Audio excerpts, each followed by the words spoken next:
Hello again, and welcome to the second edition of Becoming Non-Anonymous.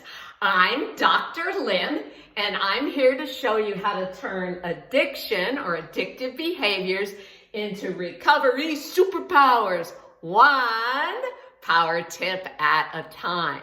So before we start episode number 2, I need to go back, walk it back to episode 1. I rewatched it, I cracked my own self up. I said, your brain is plastic.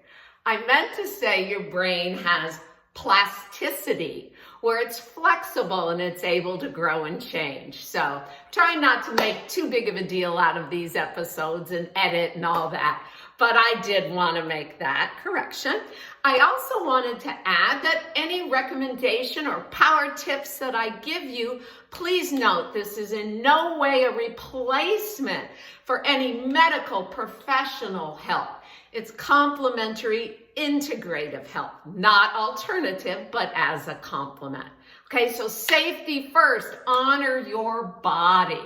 All right, here we go. Each episode will have 2 parts. So for power tip number 2, I'm going to show you something.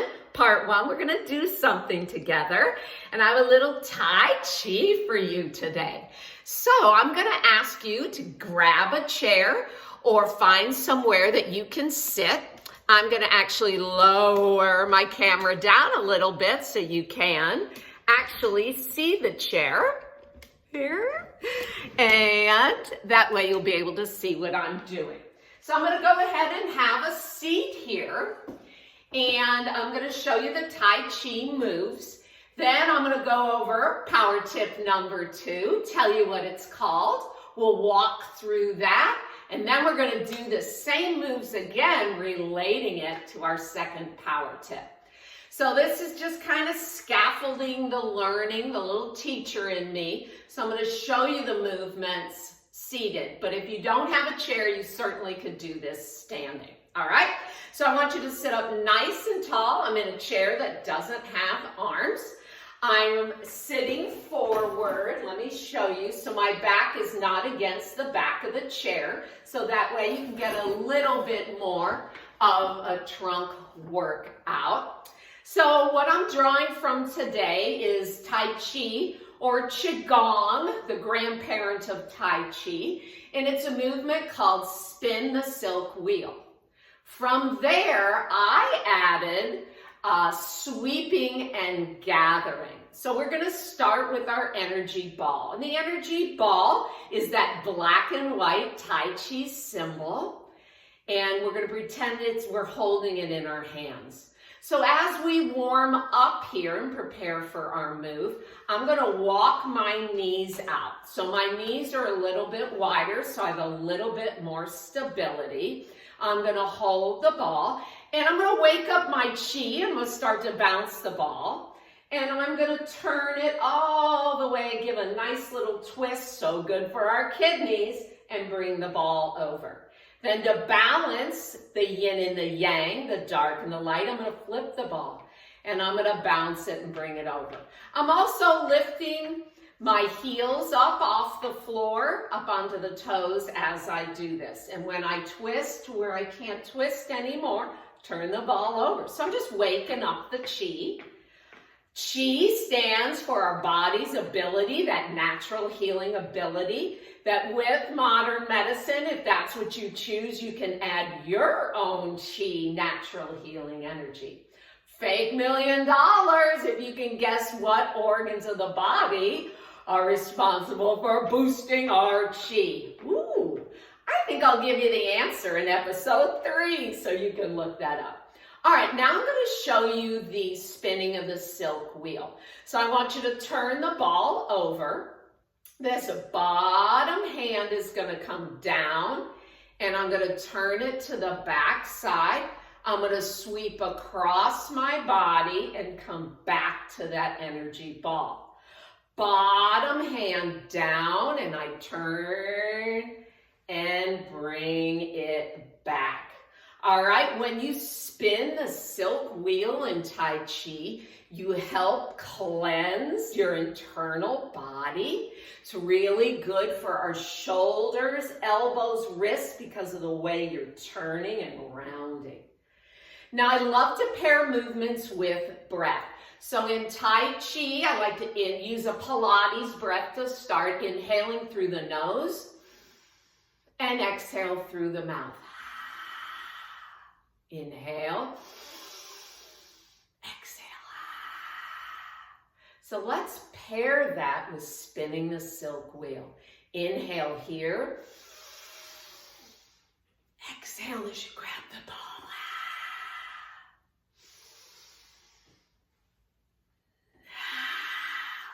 So you're going to notice as I'm doing this, I'm kind of moving and rocking. That's good for my core. The twisting is good for the kidneys, that cleansing. And then also, when you're shifting that weight, I'm also shifting it between my legs. You help to balance or tap into the yin and the yang energy. So that is spinning the silk wheel from Qi Gong. And I've kind of brought it down through the Tai Chi strand. So what I've developed from that move that has to do with our second power tip today has to do with sweeping and gathering. So I'm going to show you the moves now. I'm going to go through power tip 2. We'll do these moves again and relate it to the power tip. All right? So you've got your energy ball here. I want you to bring it to the side. And again, when I'm twisting from the waist. I'm sitting up nice and tall, like there's a string pulling me up through the crown of my head. So here's our energy ball. So sweeping, you're going to take the top hand, back of the hand is going to sweep and come back to the ball. Back of the hand. And I'm kind of leaning forward as I do it, but I keep my spine lengthened and sweep. Let's pair that with the breath. Inhale. Exhale. Inhale. Exhale. I'm going to slow it down.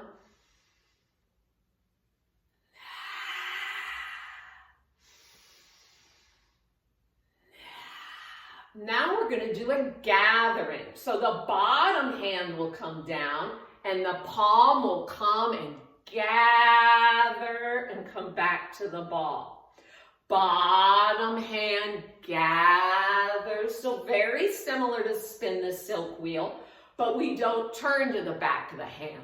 So we're gathering that energy and bringing it to us. Inhaling. Inhale, exhale, inhale, and exhale. And let's bring the ball forward. And I'm just going to start to rotate and grow the ball almost to the point where I've got a giant beach ball. Inhaling and exhale. Inhale. So just balancing out that beautiful Qi energy. What organ does it come from? Hint, hint, you have 2 of them. I'm going to answer that in episode 3. All right, now I'm going to stand up. I'm going to raise my old camera up a little higher so that you can see, and I'm going to be writing on the board. The old teacher in me's coming out. All right. So I'm going to take this. I've prepared a little sheet for us. Just going to stick it up here. So this is power tip. I'm going to move my chair out of the way. Power tip number 2. And it's called Bookends of Gratitude. And this is something that I came up with myself. And it's also something I'm going to admit I've been using a lot lately. And I'm going through a very challenging time right now, both with mental and my physical health. And it all has to do with anxiety and stress. All right, so this has been a great tip for me to use. So bookends of gratitude. I know some of you, and please, I hope I'm not talking down to you, maybe don't remember what bookends are for or having a bookend. So I actually put my books here. This is actually a bookend. So usually bookends come in pairs, right? And I love that Tai Chi, yin and yang, bookends, one side of the other.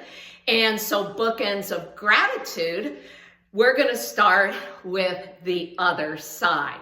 So I don't know how many of you have been feeling down or stressed and so many things are just going wrong and somebody will say, make a gratitude list. And I just want to come unglued. I'm not feeling grateful at that moment. So what I've learned to do in bookends of gratitude is write a list of what I'm ungrateful for first, and then bookend it, kind of go from the dark side of the yin and yang symbol to the white or the light side, what I'm grateful for. So let me walk you through that. So this is the ungrateful side. What am I not grateful for? And the first thing that comes to my mind, and this is what I'm dealing with now, is just how messy addiction is. Now I'm going to abbreviate there just to save space. I might come a little closer even here so you can see it better. So just how messy addiction is to me. And it just permeates out and can wreak havoc in my life. So I am not grateful for that right now. And the other thing I'm really struggling with is this decreased control aspect. Almost like a lack of control over what's happening. And that idea of being powerless over things we can't manage. I think of the first part of the serenity prayer, right? Where we learn what we can control and what we can't. So I'm really struggling right now trying to control things that I can't control. The other one, and this is one, the only time I ever almost relapsed, okay, was in 2020 during the pandemic. And it had to do with my lack of knowledge with technology. I was isolated in Canada, in a new country. I went up there to teach in person and I was online. Never taught online. I was not raised, right, with all the technology in my hands. What a steep learning curve. And I almost relapsed. But when we get to gratitude, I'm going to show you what I did about that. The other one is that right now I'm having a lot of difficulty, and it's happened before, and I'm abbreviating, with my mental and physical health. For me, it always hits me in my belly. I have developed IBS when I quit drinking. I got anxiety and my stomach, that's where it hits me, or my intestines, right? And I am so struggling with anxiety and panic and a lot of ungratitude right now for what's going on. And then also this idea of how much addiction and mental health affect the whole family. And it's really something that I'm definitely grappling with right now. But let me show you how to bookend it. So I'm going to come over here now, and here's our other bookend, right? That other side of the books. So I'm going to flip each one of these. So this is my ungratitude list that I just made. Okay, I just butchered how I spelled that. Okay, so let's go ahead and flip it and get to the point. So even though addiction to me is very, very messy, it has given me a message. And that message for me right now is hope. And also the idea that if I share my mess and make it into a message, that maybe somebody out there will go, oh, me too, and will feel better because we are not alone. So I'm grateful that I now see a message in my mess, right? How about this idea of lack of control? So for me, what I'm grateful for is that I learned to surrender. I am one of those people that I will give something to God. All right, God, you're in control, and then I want it back, right? I take it, you're not as good as me. You don't know, you didn't answer me correctly. So this idea of surrendering and letting something go, I have to tell myself that over and over. And one of the best places I've really found help for that is Al-Anon. So I am so grateful for Al-Anon right now. And my Al-Anon family group. I have an Al-Anon family group, and I didn't want to go online, but that's where I'm finding help and learning words of wisdom and being with other people. My head hurts at the end of Al-Anon because I'm going, me too. I'm not alone, right? I'm not alone in this addiction and the mess of it and the lack of control, right?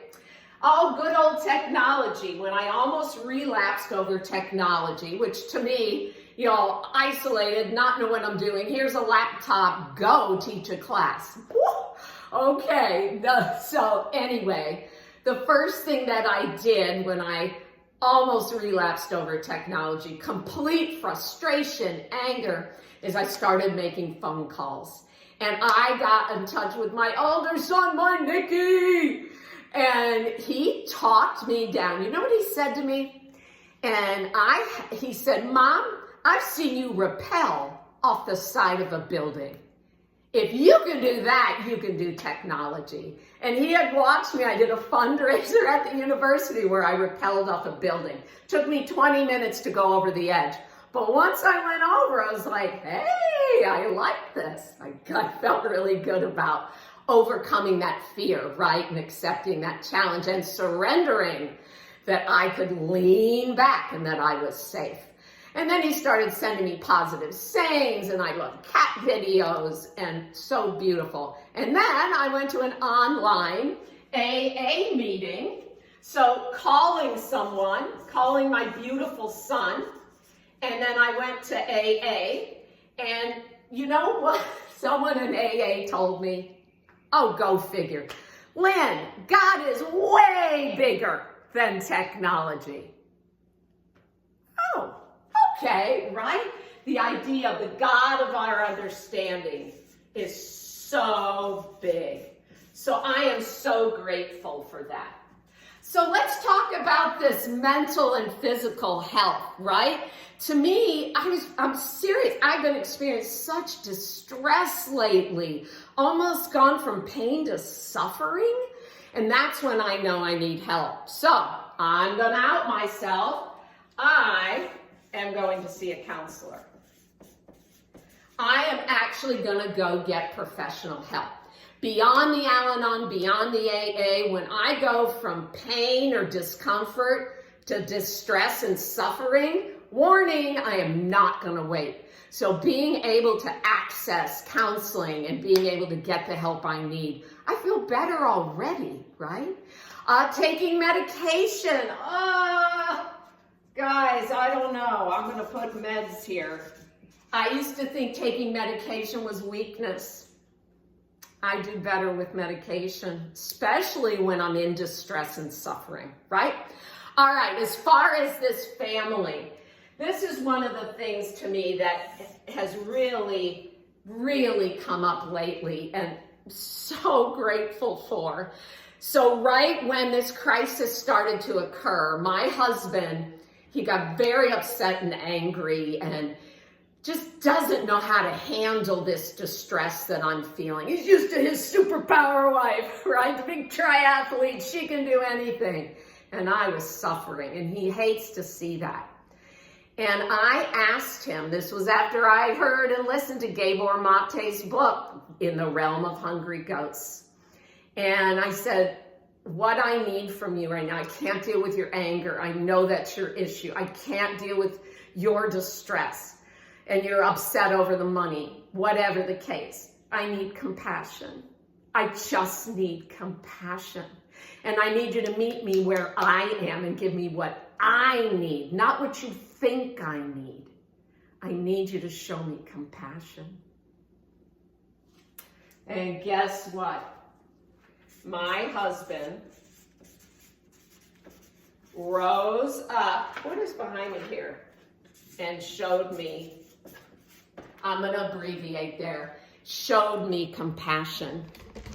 Oh, you guys, and it's been a lasting compassion because he saw how it affected me. An extra hug, holding me, listening and not saying anything, just being a presence, making me giggle. What? Riding, bikes with me, hiking with me, being there. Don't have to say anything, just be with me. I'm suffering, I'm hurting. So sometimes when you're distressed, you give another person the opportunity to rise up. Isn't that cool? And our family is now rallying together to lift up me and another person in our family that needs lift, needs support. I think of Simba, right? So let's just walk through this one more time about bookends of gratitude. We're actually encourage you, and it's good to get out what's bothering you. Then it loses power, and you gain power tip number 2. Write down an ungratitude list. I know that's not a word, but what are you not grateful for right now? Write it down, and then bookend it with gratitude. So what am I grateful for out of this list? That I have a message that I get to share with others. That I have learned to surrender and found the benefits of the tools of Al-Anon, right? I'm using them. That I have a son and a family and an AA group and this understanding of how big God is. Also, without this technology and me, believe it or not, overcoming it and making class videos in the mountains, hiking glaciers, snowshoeing across a frozen lake. I got pretty popular doing these kooky videos, right? That's how I'm able to do this today. So paying it forward there, right? And then this idea of finding a counselor and finding someone that doesn't know me, that can help me navigate. I can't do this alone. And then yes, taking meds, maybe taking different meds or more meds, and it's so hard, my ego gets in the way. And then just seeing this beauty in my husband just rise up. I can't thank you enough. So what I want to do now is go back and revisit those Tai Chi moves, okay, and show you how to pair it. So as I was doing this, I want you to just think of one thing you're not grateful for. Let's just do one. All right. So I'm going to pick what's happening as far as my family right now. How that just people weren't understanding addiction and the anger and the feeling of the distress. And then I want to think of what I'm grateful for, which I already wrote down. How this is bringing out compassion in my husband, and my family's just starting to rally together. Ooh, how about that?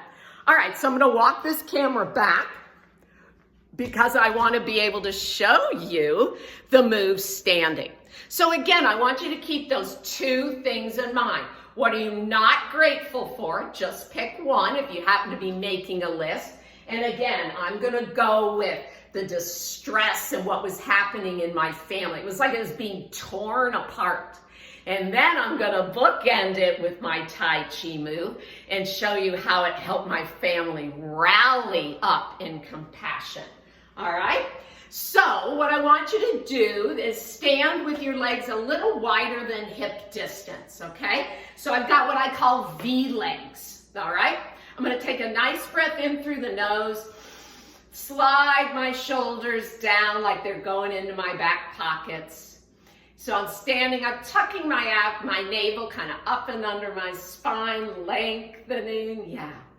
All right, so we're gonna start with that energy ball again. All right, if you wanna do this seated again, feel free. All right, so I've got this energy ball. I'm gonna twist at the waist over here to the side. We're gonna start with the sweep move. And the sweep move is our ungratitude, or what are we not grateful for? And we're literally gonna sweep it out of the way. I'm one of those people that I wanna hear about it, I wanna see it and write about it, I wanna feel it emotionally, and then I wanna feel it kinesthetically in my body. To me, it helps resonate and stick with me longer. So here we go. We're gonna pair it with the breath. We're gonna inhale, and then exhale, bring the ball back. Inhale, exhale, inhale, exhale. And while we're doing this, we're visualizing sweeping that distress in my family away and sweeping it out of the way. So it's almost like you're clearing a path for gratitude. Ooh, don't you like that? All right, now let's go and we're gonna gather what we want, what we're grateful for. So that's bottom hand will come around, we'll keep the palm forward, and we're gonna gather and bring it back to the ball. Bottom hand down and around and gather. So let's pair it with gratitude. I'm gonna pair this with the compassion and the rallying that my family is now coming together to lift those in need up. So let's pair breath, inhale, exhale, bottom hand, gather all that compassion. So it's like you're asking the universe and the God of your understanding for what it is you need, right? So the next time someone asks you, well, what are you grateful for? And you're just feeling like, I'm not grateful for anything right now, I'm hurting. I'm giving you permission to make an ungrateful list, okay? Do it first, and then bookend it with what you're grateful for. And then you have this wonderful list. I've done this before in times of real need, and I'll tell you, sometimes these things repeat themselves, but also I'm able to see some growth. So maybe right now, jot a few more down and try this bookend and see if you can actually make it work. Then I also encourage you to date and sign it. So I'm gonna come up here, and this is gonna be 3/21/25. There it is, and that way I have this as a little memento, kind of journaling like. So I made something for us. So at the end of every episode, I love to go back to what Pastor Adam said to me when I left Connecticut from beautiful Castle Church. And he said, Lynn, go and make healing your destiny. So until I see you again for episode number 3, and I'll answer what organ is responsible for boosting our Qi, our natural healing energy, I want you to go out and make healing your destiny. See you later.